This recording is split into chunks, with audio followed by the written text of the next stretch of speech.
There we go. Okay, we're recording. So we're going to begin chapter 9.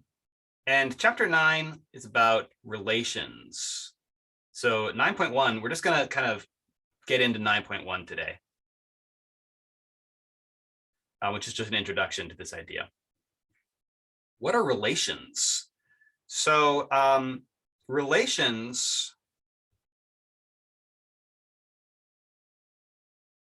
are things that you work with all the time. You work with relations a lot. Let's look at some examples of relations. Equals is an example of a relation. It's a relation that we use on a lot of different types of things. You can talk about numbers being equal to each other. You can talk about sets being equal to each other. You can talk about propositions being equivalent, which is similar. So I'll put equivalent as another similar relation to equals, right? Later, we'll introduce things called graphs or trees, networks. Those are things that can be considered equal, and we'll have to define what equals means for new types of objects as we introduce them. But equals is a really common relation. Another common relation with numbers is like less than or greater than. Those are relations. They're basically you can take two elements, say 3 and 4, and say 3 is less than 4. That's true. Or you can use greater than. 3 is greater than 4. That's false. Right? We have the less than or equal to and greater than or equal to, of course, as well. Those are relations that we define on numbers. We also define like divides. That's another relation you can define on numbers. Another one you can define on numbers is equivalence modulo some number m, usually.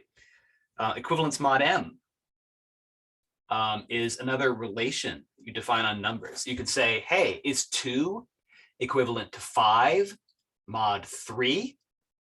Is 2 congruent? Sorry, I think I said equivalence, but I think congruence is usually the word we use for that.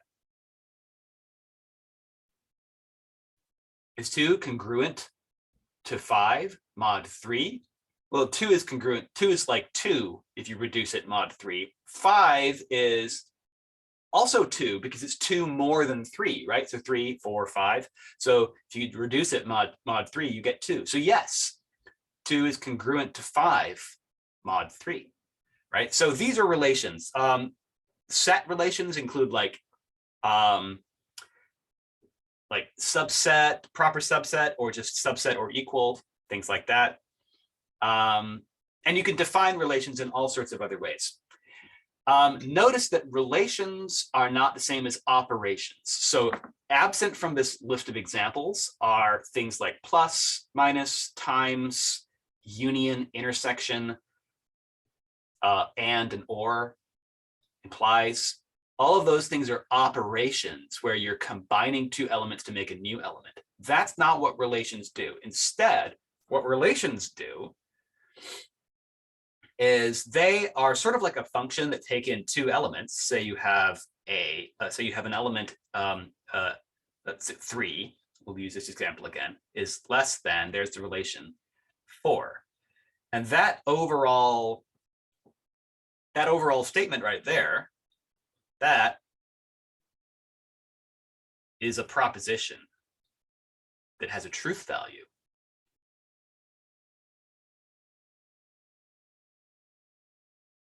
So relations are, you can think of them as ways of like comparing two elements to see if they have, to see if they're related in a particular way. It can have a truth value.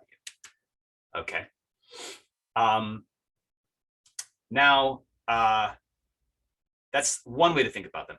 But another way to think about them is just like every time two things are related, you can think of that as being a pair, right? So like the fact that 3 is less than 4 is true.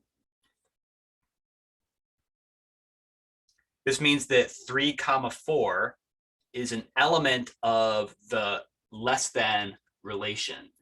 The less than relation is sort of like a set. I mean, it is actually a set in a sense. So this relation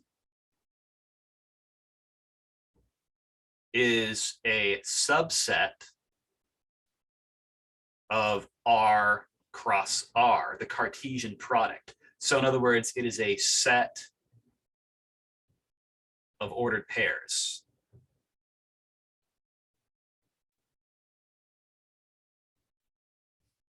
Okay, and this, so does that make sense? It's like whenever you have two elements that are related, in other words, like the relation is true, by that defined by the relation you're talking about, whenever you have two elements that are related, then the corresponding ordered pair is an element of that relation. So the relation itself, like less than, as a relation defined on real numbers, can be thought of as a big subset of a big set of ordered pairs, right? So like we could say 3, 4 is an element of that relation.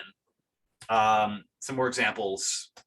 2.1, 7.8 is an example of an element of that relation, but 2.1 comma 2 is not an element of that relation because 2 is less than 2.1, not greater, right? So, or rather, saying it the other way around, 2.1 is greater than 2, not less than 2, right? So that would not be an element, nor would this 2 comma 2.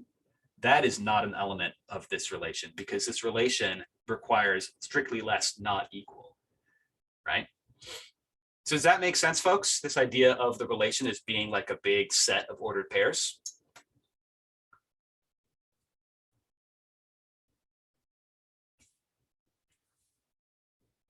Should I show you another example to explain that idea?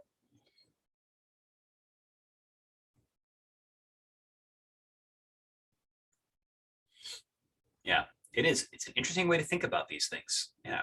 So here's another example, just to kind of clarify, make sure we're on the same page.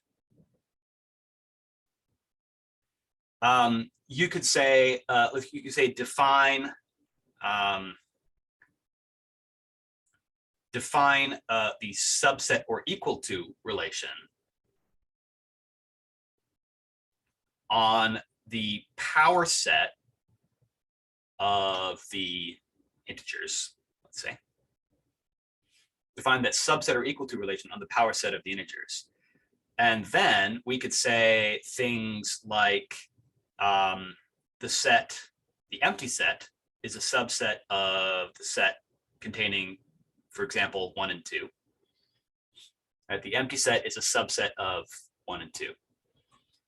And so then that means that the ordered pair, empty set, comma, set 1, 2, is an element of the subset or equal to relation.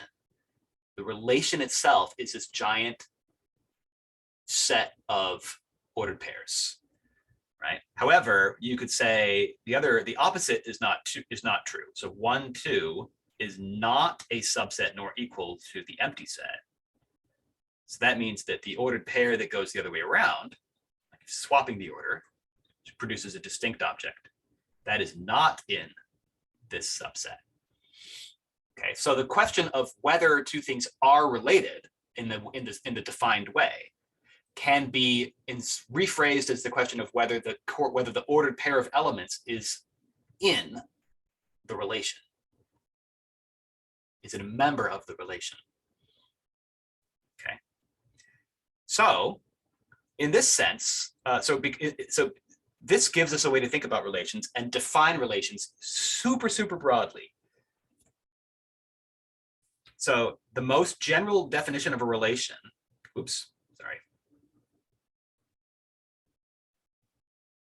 just starts with two sets. If A and B are sets, a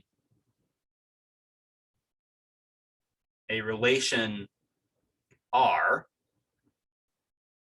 from A to B is just any specified subset of the Cartesian product A cross B. So in other words, the relation R is a subset of A cross B. And it could be, it's possible for it to be the entire thing. You could say any two elements are related to each other. That's like the universal relation. It's sort of like everything is related to everything in any order. You know, you could have the relation be literally the entire Cartesian product of the two sets. Then you have every possible relationship you could imagine. On the opposite end of that extreme is you could have the relation be the empty set. So you could define a relation, the empty relation, where nothing is related to anything. Okay, so that's so you have this broad spectrum of different things, different possibilities. So notation for this, if you have an ordered pair AB, if that is an element of the relation, then you write ARB. And so this is basically like, you know, what we were doing down here, right?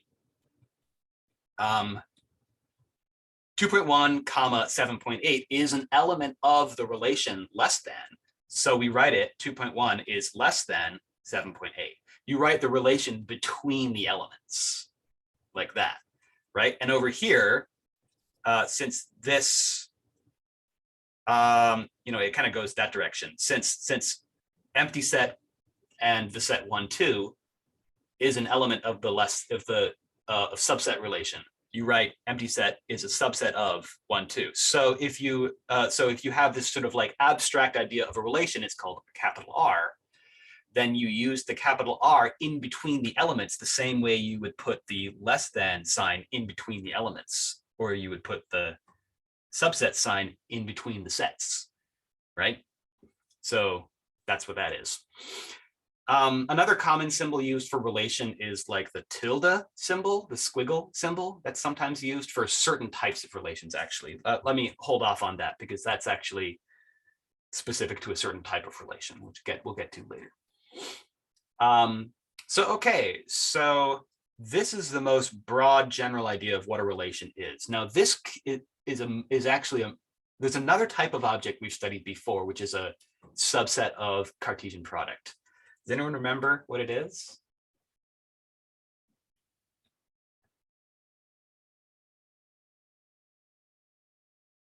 A function f from A to B, domain A, codomain B. A function f is also a subset of A cross B, right? Where in that case, the notation, the equivalent notation is if the ordered pair AB is an element of a function, then what you write is f of A equals B. Okay, so it has different notation here, right? So looking at this versus this, they're different notation, but they're still basically the same idea, where like saying f of A equals B is saying that A comma B is an element of the function, right? And saying A is related to B is saying that A comma B, ordered pair, is an element of the relation. So you know, we write f is a subset of A cross B, and R is also a subset of A cross B, right? So compare that. It's exactly the same as this, right? Except F has special rules that it must follow, right? The vertical line test, to put it simply, right? F has like the vertical line test. So what this means is that functions are actually just relations, but with extra requirements.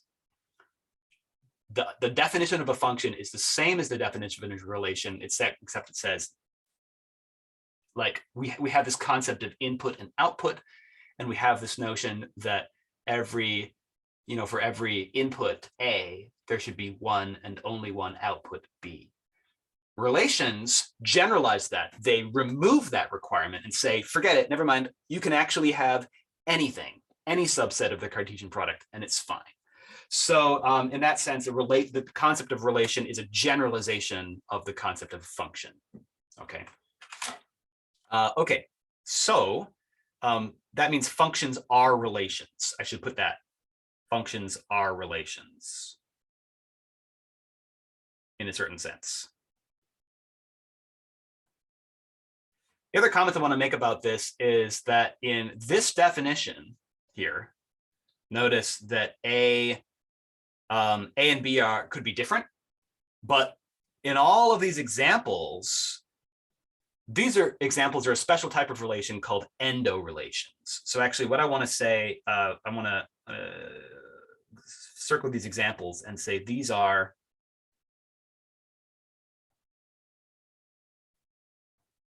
endo relations. Endo is I don't know if it's Latin or Greek. I want to say Latin, but the prefix means within. So endo relations are relations that are defined entirely like within one domain. So they're relations where you're relating elements of one domain to elements of the domain to other elements within the same domain. So this is basically where A equals B. The two sets in the Cartesian product, A cross B here, are the same. So like, for example, so in this example down here, this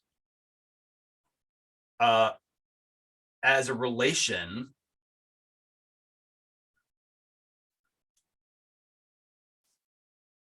is a subset of the power set of the integers cross itself. It's an endo relation on the power set of integers. So it's like taking sets of integers and relating them to other sets of integers.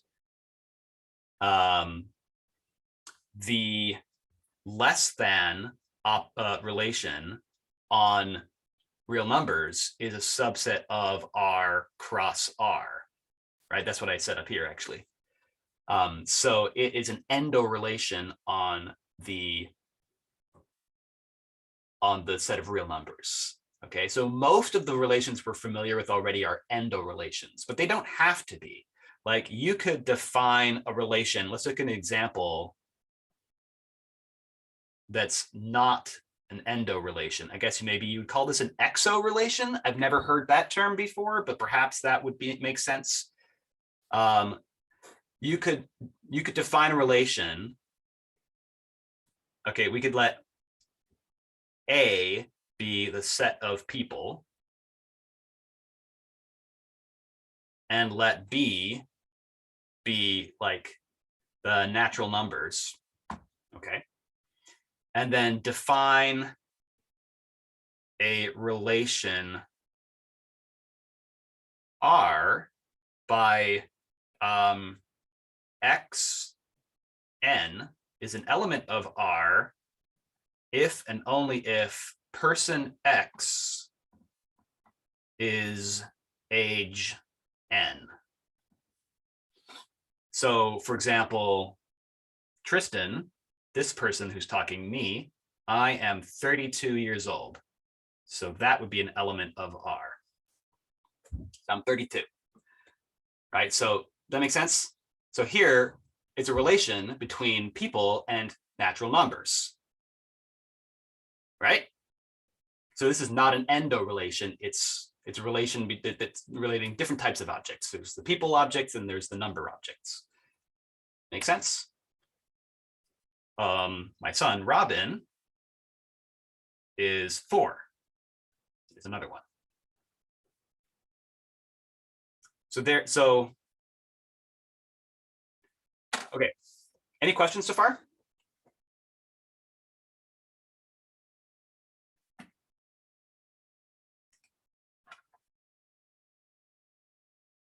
I'm going to export this page.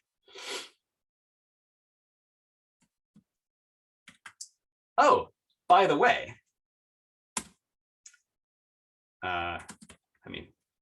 cancel that. By the way, today is my younger son's birthday. Luca, the little baby who you may have seen in office hours or something, or in class. I can't remember if he's ever been on the camera in this class before, but it is his birthday today. So now he's 1 year old. And so I can write Luca 1 is in R. We celebrated his birthday yesterday with my parents and my sister and her family. It was very nice. We had a good brunch together. Where I want to go in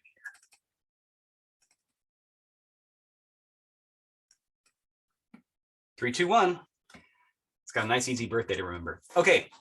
Any questions?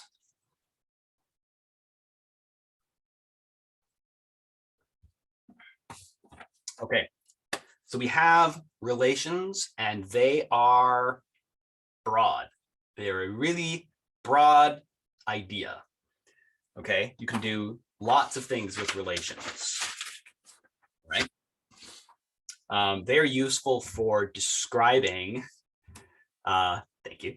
Relations are useful for describing just tons of different structures in mathematics.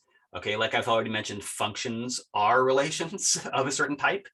But obviously, as you can see, with all the different examples that you're already familiar with, relations are just all over the place, right? They do so many different things. So yeah, they're pretty cool. So what I'm going to do next is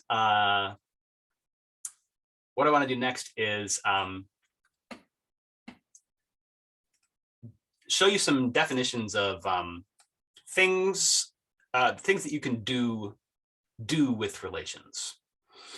Okay, not things that you can do with relations. Sorry, I was distracted. I was kind of speaking without thinking. We're going to go through some definitions for like types of relations. I guess I would say this is types, maybe properties of relations, properties that relations can have. There's a long way to say it, but I feel like that's the most accurate way to say it. Okay, so the first property I want to go over is called reflexive. Some relations are reflexive, others are not. Reflexive means for all elements. Sorry, let me back up. I just remembered that the specific type of relation that these properties apply to is endorelations. So this is where R is a subset of A cross A. So A is like the domain on which we're defining the relation. So R, the relation, is going to be relating elements of A to other elements of A. So the term reflexive refers to relations where for every element of the domain, A is related to A.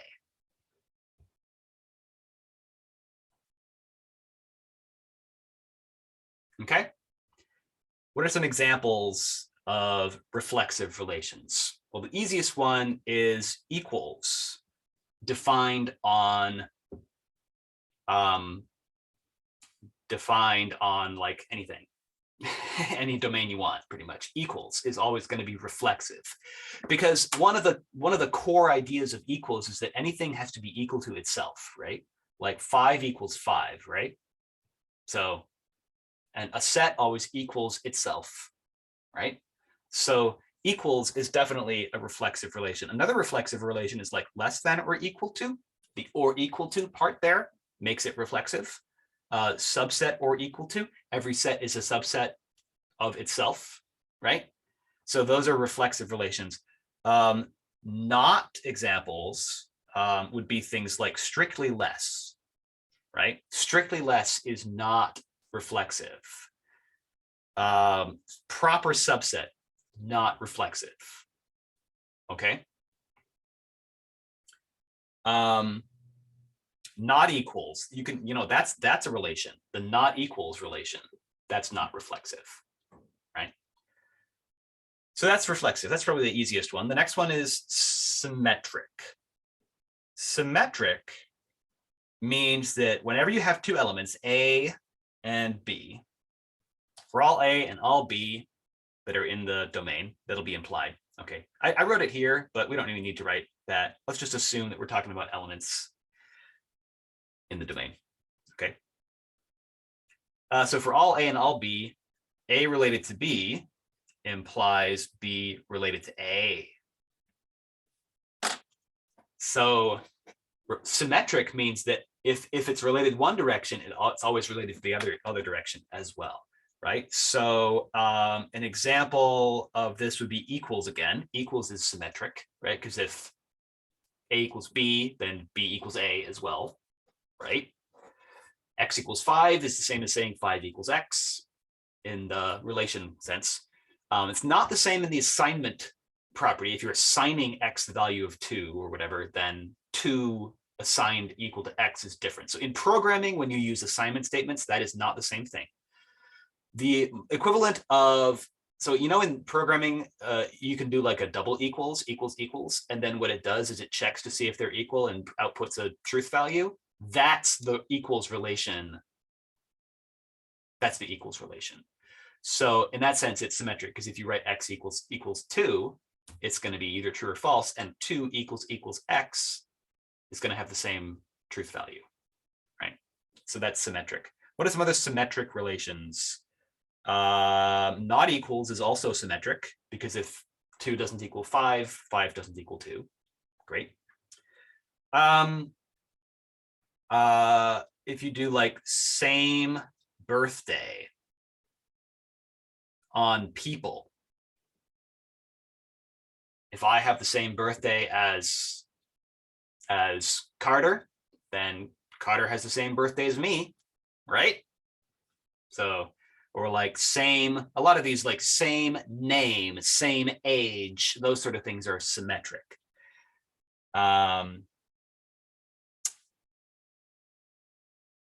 Okay. What are not examples? What are not things that are not symmetric? Well, less than or equal to, those things are not necessarily symmetric, or they're not symmetric. This has to be for all, right? So less than, let's back up for a second. Less than is definitely not symmetric, because 2 is less than 5 doesn't mean 5 is less than 2, right? Less than or equal to is also not symmetric. Even though there are some cases, you could say like, if X is less than or equal to 2, it might be the case that 2 is less than or equal to X as well, if X is equal to 2. So in the less than or equal, you can have the situation where flipping the order might still be true, but not necessarily, right? Less than or equal to, you can say 2 is less than or equal to 5, but 5 is not less than or equal to 2. So in order to be symmetric, it has to be true for all. It has to necessarily be the case that if it's one way, it's the other way, right? So yeah, other ones like subset, either of those, either of these proper subset or just general subset are symmetric things, or sorry, are not symmetric things. So we have our examples and our not examples. Another one that's not symmetric. Oh, actually, no, wait, hang on. Let me get to that. Let me get to that later. Okay, so the next one is anti-symmetric. This one is a little hard to wrap your head around. This might be the hardest one. This is for all A and for all B. If A is related to B and B is related to A, then A and B are equal. So an example of this is the less than or equal to operation. Less than or equal to is anti-symmetric, because you can have, if X is less than or equal to Y and Y is less than or equal to X, they have to be the same. X has to equal Y, right? Another one is the subset or equal to. A is a subset of B is a subset of A. They have to be equal to each other. But not examples, things that aren't antisymmetric would be like strictly less or strict subset, like proper subset. Those are not antisymmetric, right? They're not symmetric, and they're also not antisymmetric. So antisymmetric is not the complement of symmetric. That is a really common misconception here. So I'm going to make that a note.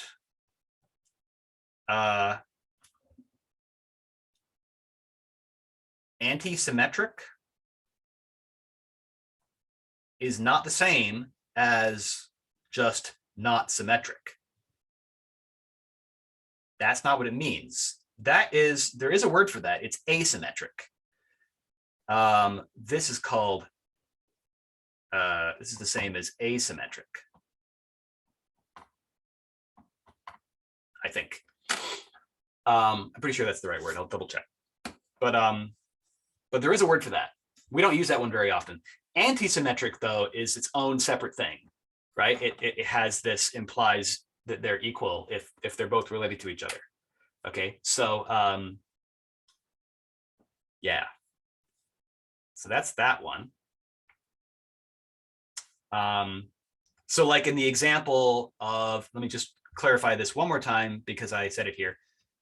Less than is an example of a relation that is not symmetric, but it's also not antisymmetric. Right? It's neither. Can it be both? Is it possible to be both symmetric and antisymmetric at the same time? Think about that. See if you can come up with an example of a relation which is both symmetric and antisymmetric. You might have to get creative. Okay, you don't have to pick one of the examples we've already used. You can make one up. See if you can do that. I'll tell you, it is possible. Anything is possible, in fact. Almost anything. The last of the properties I want to introduce to you is called transitive. I think I have, I think you've worked with this idea of transitive before, I think. I have, maybe I,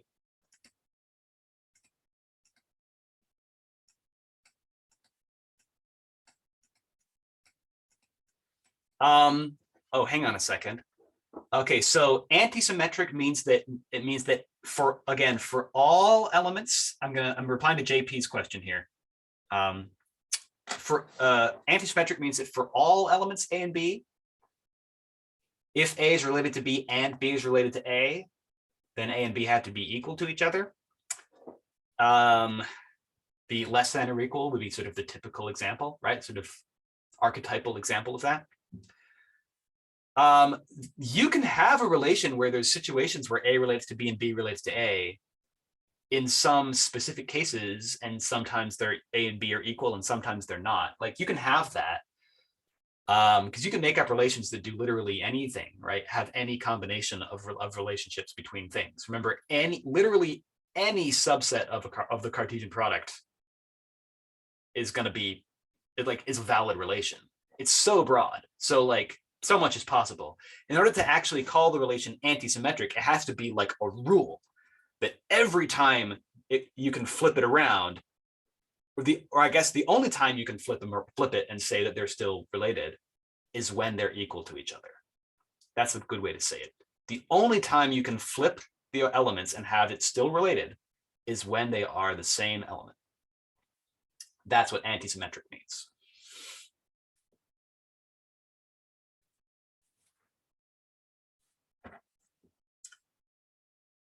Hang on a sec. I have said something terribly wrong. I just realized I made a mistake. Shoot. And I'm recording. Oh no. It's gonna be put down for posterity that Tristan made a terrible mistake. I was wrong about these two. I'm sorry.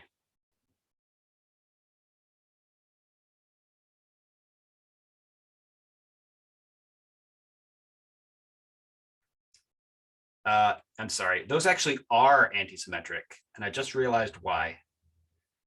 Okay, we'll get to transitive later, right? I told you antisymmetric was the hard one, and it really is. Why are they? They are. I'm sorry, they are. Okay. Is actually antisymmetric. Let's examine the definition of antisymmetric applied to the less than, the strict less than, on real numbers. We'll use real numbers as our domain, okay? So this would say if A is less than B and B is less than A, then A equals B, okay? From a logic perspective,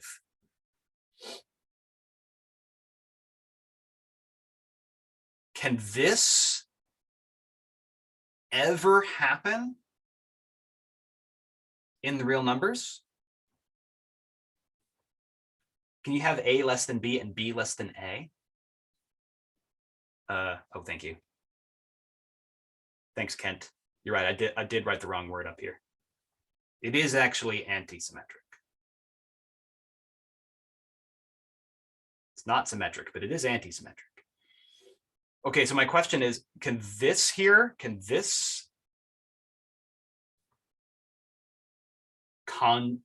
conjunction, can this conjunction with and A less than B and B less than A, can that actually ever happen in the real numbers? Like 2 less than 5 and 5 less than 2? Can those both be true?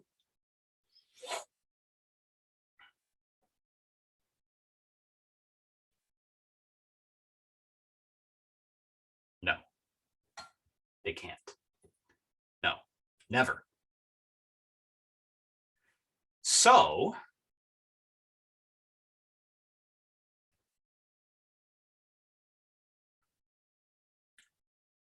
this implication is true vacuously.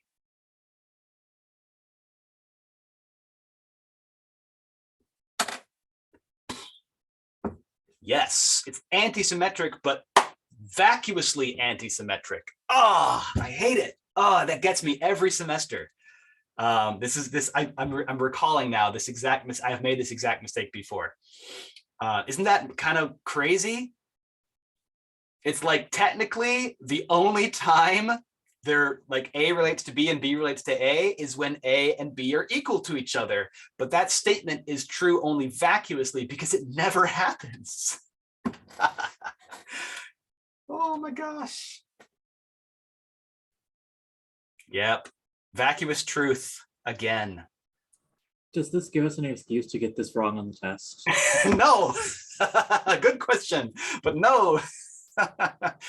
Don't make the same mistake I always make. At least I caught it. I'm glad. Yeah, Kent makes a great point. This whole sidebar about how I made a stupid mistake, and not a stupid mistake. I don't think this is a stupid mistake. I think this is a very easy mistake to make. I shouldn't call it that. But yeah, this sidebar, as you put it, I think it does make it easier to understand, doesn't it? Kind of cool. All right, so we're out of time. On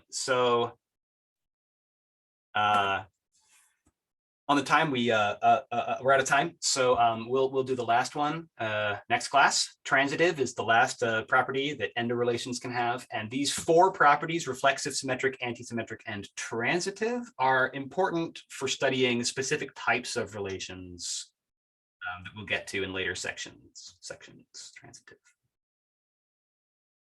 coming soon. All right, folks, that's it. I'm going to stop recording.